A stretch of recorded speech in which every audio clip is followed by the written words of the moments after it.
हर दिन सुबह होती है, दिन गुजरता है और शाम भी होती है, रात होती है। हम सो जाते हैं, फिर उठते हैं और अपनी जॉब के लिए चल देते हैं। यही रूटीन बना हुआ है, पर हमें ख्याल ही नहीं है कि यह रूटीन में हम इतने फंसे हुए हैं कि हमारे जीवन के जो सही लक्ष्य है वह भी हमें मालूम नहीं चल रहा।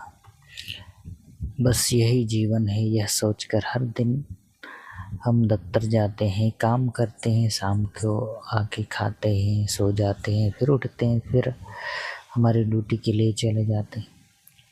लेकिन इसी प्रकार हम जो जीवन है उसके सत्य से विपरीत दिशा में चले जाते हैं और हमें पता ही नहीं चलता, और एक दिन मृत्यु का दिन भी आ जाता है।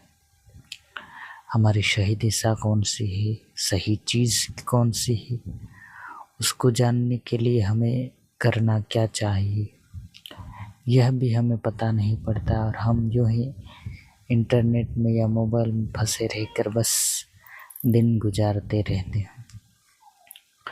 लेकिन हमें जब भी पता चले कि हमारा शुभ किस में है, हमारा जीवन किस में है, हमारी असलियत किस चीज़ की ओर रहनी चाहिए, इसके लिए हमें सोचना है। अगर तो हमें विपश्यना जैसी टेक्निक के बारे में जानना होगा, जिससे कि सांसों पर अगर हम ध्यान दें तो हमें पता चलता है कि हमें चलाने वाला कौन है, वह चैतन्य क्या है, और उस चैतन्य के जरिए ही हम चलते हैं, ना कि हम किसी दूसरी वजह से चलते। लेकिन हमारी जो सांसें चल रही है वो हमारा चैतन्य चला रहा है, न हम करता है न कुछ और। लेकिन जो चैतन्य है वही सत्य है और वही जीवन को सही अर्थ देता है।